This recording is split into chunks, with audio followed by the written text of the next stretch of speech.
नमस्कार साथियों, आप सबका पुनः स्वागत है श्रद्धा एस्ट्रो ज्योतिष में। आज हम लोग कवर करने वाले हैं मिथुन लग्न की कुंडली में यदि शनि द्वितीय भाव में बैठे हैं तो क्या फल है। हम ये भी कह सकते हैं मिथुन लग्न की कुंडली में कर्क राशि का शनि क्या फल देता है। तो आइए शुरुआत करते हैं आज की क्लास का। प्रथम भाव यहाँ से गिनते हैं तो ये आता है द्वितीय दूसरा भाव, जहाँ कर्क राशि और शनि बैठे हुए हैं। द्वितीय भाव दोस्तों क्या बताता है? द्वितीय भाव बात करता है हमारे कौटुंबिक सुख की, हमारे नात रिश्तेदार परिवार वाले किस प्रकार से हमारे सपोर्ट में खड़े होंगे कि नहीं होंगे, द्वितीय भाव से पता लगता है। द्वितीय भाव हमारे नैतिक मूल्यों की बात करता है, प्रॉमिसिंग नेचर, प्राण जाए पर वचन न जाए, खासकर वचन पूरा करने वाली बात द्वितीय भाव से देखते हैं। एक अच्छे ज्योतिषी बनने के लिए, एक अच्छे दर्शन शास्त्र के जानकार बनने के लिए द्वितीय भाव का मजबूत होना बहुत ज़रूरी है। आपने कोई बात बोली, किसी को फलीभूत हो गई है। देखिए, अगर आप ध्यान से देखें, हम जितना ज़्यादा दूसरों को झूठ बोलेंगे उतना ही हमारी वाणी की पवित्रता कम होती है। और अगर हम वाणी से सदैव सच बोलने का प्रयास करेंगे तो अब यकीन मानिए यहीं से सिद्धि की शुरुआत होती है। अब कई लोग बोलते हैं कि सर कैसे पाया जाए सिद्धि को। झूठ उनके जीवन से वो छुटाना नहीं चाहते हैं और उस सिद्धि तक पहुंचना चाहते हैं। तो सीधी बात क्या है भाई, देखो, अगर आपको कुछ बड़ा चाहिए तो ये चवन्नी अठन्नी के चक्कर में नहीं पड़ना आपको कि मेरे जीवन में यार मैं थोड़ा फायदे के लिए झूठ बोल देता हूं और मुझे थोड़ा फायदा मिल जाता है। आप शायद भूल रहे हैं कि उस छोटे फायदे के चक्कर में आपने कितना भारी नुकसान कर लिया। अगर इस प्रकार के जीवन में छोटे छोटे कॉम्प्रोमाइज ना करते तो आपने किसी को कोई बात बोली, निश्चित तौर पर पूरी होती है। वाणी की सिद्धि कहां से आती है? दूसरे भाव से। तो ये ही सबसे बड़ा रेमेडी भी होगा। अगर आप चाह रहे हैं कि मेरा दूसरा भाव मजबूत हो, बिल्कुल भी झूठ नहीं बोलना अनावश्यक। देखो, एक तो होता है भाई राष्ट्र हित के लिए जो झूठ बोला गया है उसको झूठ नहीं कहा जाता। ये सब चीजें आप भगवत गीता पढ़कर स्वयं जान सकते हैं। लेकिन कई लोगों को अनर्गल गलत बात बोलने में पता नहीं क्यों आनंद आता है। दूसरों के परिवार वालों के साथ ईर्ष्या, द्वेष, अनावश्यक वाद विवाद। याद रखिए, वाणी की शुद्धता बरकरार रहनी चाहिए। और अगर वाणी, देखिए, सांसारिक वाणी तृतीय भाव, लेकिन आप सांसारिक वाणी का भी दुरुपयोग करेंगे, तृतीय भाव का दुरुपयोग करेंगे तो आप किसी भी कार्य को अच्छे से इनिशिएट नहीं कर पाएंगे। और अगर इनिशिएट करेंगे तभी भी पूरा तो होगा नहीं वो। एक प्रकार से देखा जाए तीसरे और छठे का बहुत करीबी संबंध है। काल पुरुष की कुंडली में तीसरा और छठा दोनों ही बुध के भाव माने जाते हैं। तो अगर बुद्धिमत्ता से कार्य करें, किसी विषय पर वाद विवाद, सांसारिक विषयों को लेकर ना करें तो आपका तीसरा और छठा भाव मजबूत होता है। लेकिन जो मैंने बोला प्रॉमिसिंग नेचर, वादा पूरा करो आप। और किसी को दर्शन शास्त्र की अच्छी जानकारी चाहता है कोई, और कोई चाहता है कि मैं जो बोलूं वो बात पूरी हो जाए, तो जीवन में आप बात बोलो और समय पर करके दिखाओ। यकीन मानिए आपका दूसरा भाव और तीसरा भाव भी, असल में तीसरे भाव की शक्ति निकलती दूसरे भाव से ही है। क्लियर हो गया? ये हमें सांसारिक विषयों में पारंगत बनाता है। ये हमारा लोक परलोक दोनों से ही हमें अटैच करवा कर रखता है। बड़े मजबूत है। और अगर दूसरा भाव मजबूत करते हैं तो जो धन आएगा वो सृजन करेगा। और अगर दूसरा भाव झूठ बोलते हैं तो जो धन आएगा धन, लेकिन वो विनाश कर देगा। 1 साल, 2 साल, 5 साल के सुख को, धन के सुख को सुख नहीं कहते हैं। सुख कहते हैं कि हमारा पूरा जीवन में हमने जो वस्तुएं एकत्र की उनसे हमें वस्तुओं का उपभोग करने लायक बनाया, सुख मिला उनसे। क्लियर हो गया? हालांकि दूसरे और चतुर्थ भाव को जोड़ कर अगर देखेंगे तो हमें पता लग जाएगा जो हमने संग्रह किया है वो हमें सुख देगा कि नहीं देगा। क्लियर हो गया? यानी रिसोर्सेस का आप जीवन में उपयोग कर पाते हैं दूसरा भाव, लेकिन उन रिसोर्सेस के उपयोग से क्या जीवन में सुख मिल पाता है? चौथा भाव। क्लियर हो गया? अगर दूसरा भाव बहुत मजबूत स्थिति में है, यकीन मानिए आप जीवन में सभी सांसारिक वस्तुओं का उपभोग कर पाएंगे। जैसे आजकल के समय के अनुसार बात करें तो शुक्र बेहद शुभ कुटुंब के लिए माने जा सकते हैं। इनफैक्ट कई मामले में आगे हैं बृहस्पति से। मैं आजकल के समय में बात कर रहा हूं। हालांकि इससे मुख्य रूप से कारकत्व में बृहस्पति माने जाते हैं, लेकिन बृहस्पति राजसी नहीं पसंद करते हैं, सात्विक पसंद करते हैं। लेकिन उपभोग की अगर बात आती है वस्तुओं के, रिसोर्सेज की, उसमें कहीं ना कहीं राजसी तत्व तो आता ही है, राजसीपन तो आता ही है। और राजसी में पारंगत है कौन? शुक्र। तो अब चंद्रमा का भी नेचर कुछ कुछ मिलता जुलता ही है, फिमेलिक प्रॉपर्टी है। तो ये लोग अगर चंद्रमा अच्छा है इनका, मान लीजिए एक्सेल्ड करके कहीं 12वें भाव में बैठ जाता है, तो बाहरी वस्तुओं से इनको अच्छा खासा वस्तुओं का उपभोग करने लायक बनते हैं। विदेश भूमि से अच्छे खासे प्रोडक्ट्स इनके जीवन में, क्योंकि देखिए हम मुख्य रूप से जो आविष्कार हैं इस प्रकार के जीवन को सुख देने वाले प्रोडक्ट, ये सब दूसरे भाव से देखते हैं कि आपके घर में ये चीज़ें हैं, कंडीशनर, ये वो क्या बोलते हैं आप उसको, नई नई जो भी मशीनें इन्वेंट हुई आपके घर में आ गई। आपके घर में खाना बनाने के लिए जो सबसे बढ़िया कुकिंग अप्लायंसेस है वो आपके पास हैं, अगर दूसरा भाव मजबूत स्थिति में। और अगर दूसरे भाव का स्वामी 12वें भाव से रिलेट कर रहे हैं तो ये क्या होता है? विदेश भूमि, वहां से अच्छी अच्छी वस्तुओं का संग्रह आप अपने घर में करते हैं। अब चंद्रमा के भाव में शनि बैठा हुआ है। जहां तक मटेरियल गेन की बात है, क्योंकि नवम भाव का स्वामी, और ये अगेन हम क्लोज कर एक नजदीक कदम उठा रहे हैं धन योग की तरफ। धन भाव अगर नवम भाव से संबंध बनाता है तो ये अच्छा माना जाता है इनके संबंधित मटेरियल गेन के लिए। लेकिन शनि और चंद्रमा में एक प्रकार का मानसिक तनातनी है। अगर शनि और चंद्रमा बहुत क्लोज कंजंक्शन बनाते हैं तो ये मन में कई बार अवसाद ले आता है, और गलत भाव में बैठ जाए चंद्रमा और शनि कहीं अष्टम भाव में, तो फिर ये उन्माद, कई बार तो भूत प्रेत पिशाच इस प्रकार का भय पैदा करने लग जाता है। और ये अगर थोड़ा पॉजिटिवली कनेक्ट कर ले, चंद्रमा भी तो एक कदम थोड़ा नीचे आ जाए, अमावस्या के नजदीक आ जाए, तो ये सन्यास की तरफ भी लेकर चला जाता है। अभी यहां पर बैठकर ये आपके कौटुंबिक सुख को कम करेगा। मटेरियल गेन के लिए ठीक है क्योंकि नवम भाव का स्वामी है और पार्शियल धनियों की तरफ बढ़ गया है, लेकिन कुटुंब जब इकट्ठा होता है तो फिर जो हार्मनी मिलनी चाहिए इसकी पुष्टि चंद्रमा कर सकते हैं। यानी 70% पर चंद्रमा का दबदबा है। चंद्रमा अगर एक्सेल होकर यहां बैठ जाते हैं तो चंद्रमा 70% कहते हैं नहीं भाई मैं कर, लेकिन कोई ना कोई ऐसा कारण है जो वहां पर हंसी खुशी को दबाए रखता है। अब यहां पर जैसे शनि की खाली सेटिंग है लेकिन वो बहुत ज़्यादा क्लोजली इन्वॉल्व नहीं है। वो कैसे देखते हैं? जैसे शनि यहाँ पर बैठे हैं फिर भी यहाँ नहीं बैठे हैं, तो आप ऐसे कैसे, जैसे मान लीजिए शनि की डिग्री यहाँ पर 2 डिग्री के हैं, तो अगर शनि 2 डिग्री के हैं इसका मतलब जस्ट इससे पहले वाले हाउसेस में थे, अभी एंटर ही करें हैं। इस कंडीशन में शनि का जो इंटरफेरेंस है दूसरे भाव में इतना ज़्यादा दखल नहीं है, यानी जस्ट अभी एंटर ही करें हैं। समझिए जरा बात को। मैंने 28-29 डिग्री क्यों नहीं कहा कि अगर 29 डिग्री में होते तो फिर ये सिंह राशि की तरफ जाने लग जाते हैं, और सिंह राशि की तरफ जाने पर शनि का नेचर अलग ढंग से बर्ताव करता है।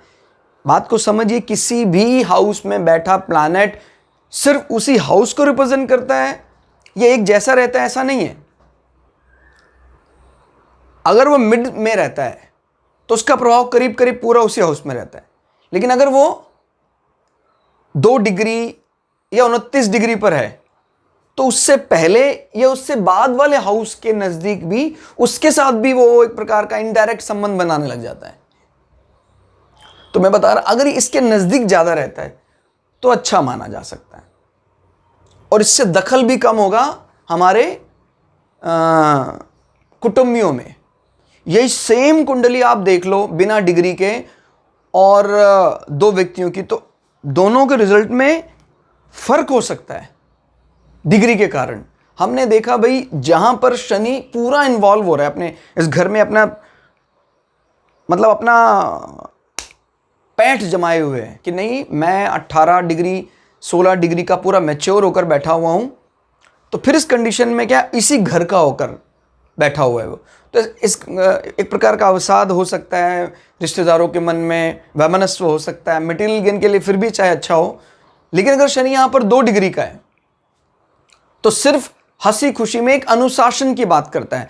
हंसी खुशी में एक प्रकार का जो उस चीज को ऐड करना है जो हम चंद्रमा और शनि के मिलन से एक प्रकार का भक्ति और संन्यास योग की तरफ बढ़ते हैं, उस प्रकार के भावनाओं को रिप्रेजेंट करता है। बस क्लियर? तो इस फर्क को जानना है आपको कि भाई किसी प्लैनेट का वहां बैठने का सटीक अर्थ क्या है। मतलब 2 कुंडलियां एग्जैक्टली सेम अगर आ जाए तभी भी हम फल में भेद कर सकते हैं। हम डिग्रियां, नक्षत्र, उनके पद, इन सब को डिटेल में जाने। अभी क्योंकि हमने प्राइमरी लेवल उठाया तो इसलिए मैं अभी ज़्यादा डिग्री की बात नहीं कर रहा हूँ। लेकिन जब हम इसको सेकेंडरी लेवल पर लेकर जाएंगे तो डिग्री भी इन्वॉल्व करेंगे और टर्शरी में हम इसमें प्लैनेट एज वेल एज उसके पद भी लेकर आएंगे। तो जैसे किसी व्यक्ति का जन्म मान लीजिए चित्रा नक्षत्र में हुआ है या मृगशिरा में हुआ है, क्लियर हो गया? मृगशिरा वाले चीजों को इमेजिन करने में कमाल होते हैं, कमाल। ऐसे लोगों की इमेजिन कनेक्ट बड़ी जल्दी, ये लोग नक्शे कभी नहीं भूलते हैं। और जब आप उस प्रॉपर्टी को याद रखकर फिर आप किस राशि में बैठा है, तुरंत आप सटीकता से वहीं पहुंचोगे भाई इसके प्रोफेशन में ये चीजें इन्वॉल्व हो सकती हैं। और वही उसी राशि में बैठा कोई पुष्य नक्षत्र में है, कोई भरणी नक्षत्र में है, तो वो अलग अलग प्रकार से बर्ताव करेगा। क्लियर होगा? तो नक्षत्र के भी डिटेल स्टडी को जानना है और वो हम आपको जरूर कराएंगे। बस आप हमारे साथ रेगुलरली जुड़े रहिए। कंप्लीट वीडियो सीरीज शुरू से लेके एंड तक देखिए। सूर्य की जैसे आपने कंप्लीट कर ली होगी, फिर चंद्रमा की, इस प्रकार से करते करते शनि तक आइए और राहु केतु खत्म करने के बाद फिर हम इस लेवल को थोड़ा सा और एडवांस करेंगे। तो अब शनि यहां पर बैठकर अपना एजेंडा पूरा करेंगे। किस हाउस के रिप्रेजेंटेशन में है वो? 8वां और 9वां। क्लियर? तो 8वां भाव क्या बताता है? 8वां भाव ससुराल पक्ष, 8वां भाव कहीं ना कहीं साधना, अकल्ट, इस प्रकार की चीजें। तो यहां का स्वामी जब यहां बैठा हुआ है तो जो वैमनस्व आ रहा है आपके कुटुंब में, हो सकता है आपके अपने लोग इन लोगों को स्वीकार बहुत अच्छे से वेलकम ना कर पा रहे हो। क्लियर हो गया? यानी आपके ससुराल पक्ष की एंट्री जब कभी भी आपके अपने चाचा ताऊओं के साथ होती है तो एक प्रकार का सीरियसनेस आ जाती है। उस हंसी खुशी को हमें दबाना पड़ता है, वो यहां से दिखाई देता है। क्लियर हो गया? और भाग्य भाव का स्वामी आपके भाग्यवान होने का कारण भी कुटुंब ही होगा। याद रखिएगा, जीवन में ऐसे लोग एसेट्स जोड़ने में कामयाब हो जाते हैं क्योंकि पिता का भाव और पिता का स्वामी कुटुंब भाव में बैठे, पैतृक संपदा ये लोग जुटाने में कामयाब हो जाते हैं। शनि यहां से नजर बनाए यानी इस हाउस का बुरा नहीं होने देगा। क्लियर हो गया? यानी आप धन संबंधी विषयों में भी ससुराल पक्ष की मदद करेंगे। अच्छी नजर है। फिर इसका स्वामी कितने से है ये देखते हैं जरा। यहां का स्वामी 6ठे से। तो जब कभी यहां का स्वामी यानी पिता से संबंधित कोई भी रोग, व्याधियां, ऋण यहां से देखा जाता है। तो जब इसका स्वामी अपने से 6 होकर बैठा हुआ है धन भाव में, हालांकि शत्रु भाव का मतलब इसके शत्रु हैं, तो पिता को थोड़ी ऋण संबंधी परेशानियां हो सकती हैं। जब कभी भी शनि की अंदर दशा, महादशा लगेगी तो पिता को कोई ना कोई लोन ऐसा लिया, कर्ज लेना पड़ सकता है। क्लियर होगा? वो यहां से दिखाई देता है 1 2 3 4 5 6। और पिता से संबंधित बीमारियां भी यहां से देख सकते हैं।